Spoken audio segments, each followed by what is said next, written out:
Magandang gabi. Again, nandito pa rin ako sa Pilipinas. At naisipan namin magawa ng kalderetang kambing, which is hindi ko magagawa ito sa Amerika. Kaya iyan isa sa mga special na gagawin ko ngayon. Ito ang tinatawag na kalderetang kambing, na ang sukat po ng kambing ay katamtaman po ang laki at di naman masyadong maliit. Kasi po daw pagka malaki ang kambing, tama ang kambing at medyo matagal palambutin. So pinili ko po yung katamtaman ng sukat. So yan po yan, nakita nyo po, pinili ko yung pinaka-meat ng kambing. Ito po, nakikita nyo po halos na isang kutsa na namin. Ibig sabihin nun, yung unang kulo, tinapon ho namin. At wala pa masyadong asin yan. Hinayaan muna namin pinakulo at pinatuyo muna namin. Okay, ang una-una pong rekado ng kalderetang kambing ay una-una po ang bawang. Siyempre po may luya at merong sibuyas. Ang sibuyas po, pwede nyo gamitin kung walang ganitong klaseng sibuyas, pwede nyo gamitin po yung puti. Meron din po tayong red pepper at saka green pepper. At meron po tayong carrots. Yung pong sukat, ang hiwa po ng carrots, halos magkakasinlaki po katulad po ng patatas.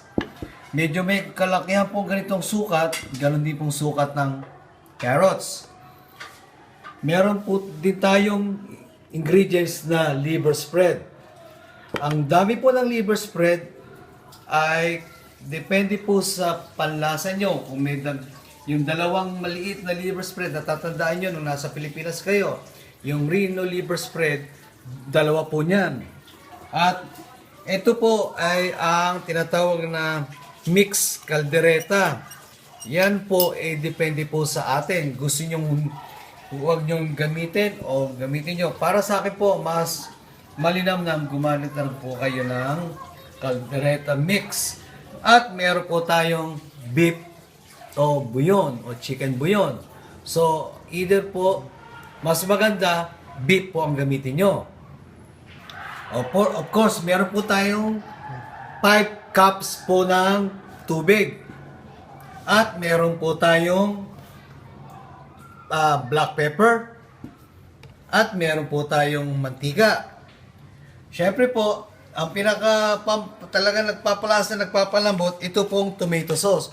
Ang sukat po ng tomato sauce ay depende rin po sa dami ng kambing at saka po kung anong klaseng tomato sauce ang gagamitin nyo. Ito po ay purong tomato sauce na ang tatak, depende po sa inyo. Diyan po ang ating ginagamit na tomato sauce ay Hans. Medyo may kaasiman. Dito sa atin sa Pilipinas, matamis. Kaya depende po sa inyo. O sige po, uumpisahan na po natin ang pagluluto po ng kalderetang kambing. Po tayo. At umpisa na po natin magluto po ng kalderetang kambing. Yan ay ayan, kumukulo na ho yung mantika. Again, ang dami po ng mantika, mga 3 teaspoon. Ito po, umpisahan po natin ng ricado po. Ito, magigisa po tayo ng bawang. Ang bawang, hindi nyo pa napukuna, laging kasama yan sa paggisa. At nagre-reklamo nga ang may bahay pag yan ang ginagamit ko, nangangamoy ang buong damit sa kabinet. Kaya pati mga anak ko nagtatago sa kwarto pag nagumpisahan na ako mag-isa.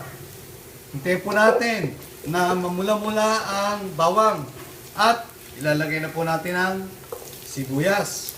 Ang sibuyas o, tatandaan nyo, ang sabi ko, pwede nyo hong gamitin ang puti o yung itong purple na sibuyas. Pero mas maganda hong gamitin yung sibuyas na yan. Pagkalagay nyo po ng sibuyas, ito po yung luya. Ang lakas po ng apoy ay katulad po ng hindi naman kalakasan, katamtaman. Hasta importante kumukulo at hindi masyado nasusunog ang bawang. Hintayin po natin na malanta po ang sibuyas At haluin nyo na maigi. Ako nahilig ko pong haluin na maayos para pantay po ang durog at saka sibuyas sa luya. At yan, naku, naamoy ko na yung sunog ng bawang. Huwag nyo pong kakalimutan ang ating YouTube channel, Mga Lutong Pinoy. Magpa-subscribe po kayo dyan. Marami pang mga darating na ating events na maglulutuin natin sa susunod. Yan po. Pwede na po natin ilagay ang kambing. Tatandaan nyo po, itong kambing na to, pinaisang kutsa ko na ho ito na pinakulo ko na para yung unang kulo, itinapon na ho namin para maalis ho yung lansa. At haluin para umabot yung mga gisa at kumalat po sa kambing. At lakasan po natin ang apoy ng mga hanggat po mga alos makikita nyo malakas po ang apoy. Yan. Lagyan ko na ho yung tubig. Ang tanda nyo yung tubig, 5 cups po.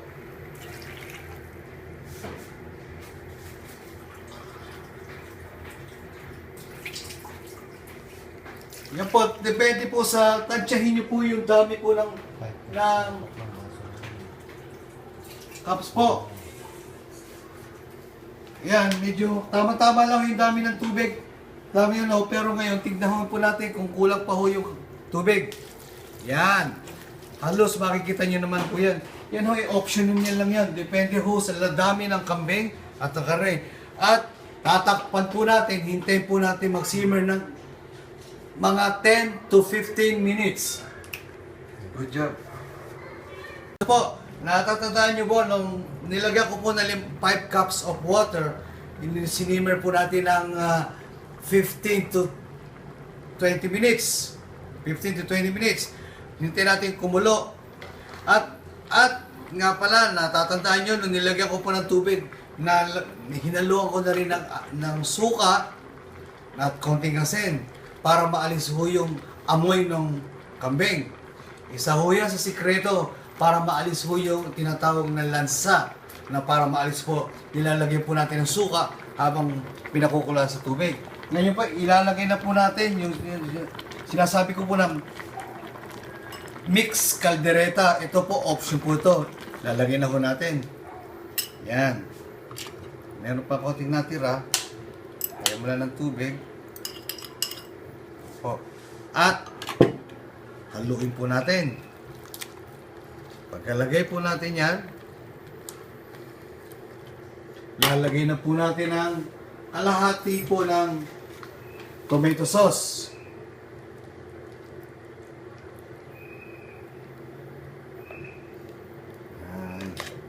At pagkatapos po natin ilagay po tomato sauce, ilalagay po natin yung beef bouillon. At haluin po natin. Yan. Ayan. Ayan, malakas. Mas maganda po yan. Totoo niya, malakas apoy, mas maganda po. At ang hiwa po ng, natatandaan nyo, ang hiwa po ng kambing po, halos bite size po, ang laki po. Huwag nyo, tatandaan nyo po, huwag nyo kalimutan po ang ating YouTube channel, Mga Lutong Pinoy. Iba't iba, abangan nyo po yung mga iba pang darating na putahe po. Yan, nailagay ko na po yung tomato sauce. At ilalagay ko na rin po ang liver spread. Ang liver spread po ang magpapalapot, pampalasa po yan. Isa yan sa mga sekreto ng paggawa po ng kaldereta.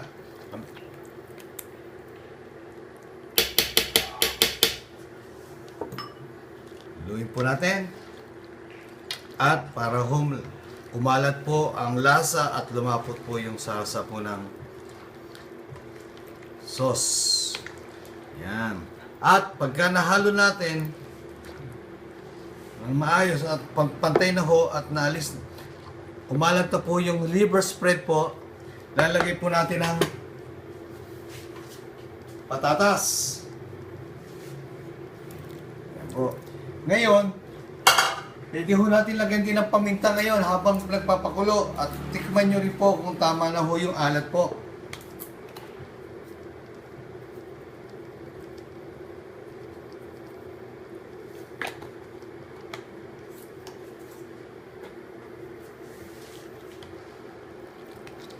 Ayan ho. Pag nahihalo na natin ho, ilalagay naman natin ang carrots. Ayan. O, kita nyo ho yung sukat ng, ang hiwa po ng carrots po kasi laki po ng patatas din po. Yan. Ako, nangangumi na ho. Yan. Ikalat po natin yung carrots at isisimmer po natin ng mga 20 minutes po yan at tatakpan po natin ngayon. Yan. At maghintay po tayo ng 15 minutes to 20 minutes. Tatandaan nyo po ang ating YouTube channel, Mga Lutong Pinoy. 3. Ito po, at nakita nyo na, iba na ho yung kulay. Natatandaan nyo, hinalo na namin yung kalahati po ng tomato sauce at saka po yung tinimplahan na ho namin at kung ano pa ang kulang. At ngayon, tikman ho natin kung ano pa ang pwede natin ang kulang sa lasa.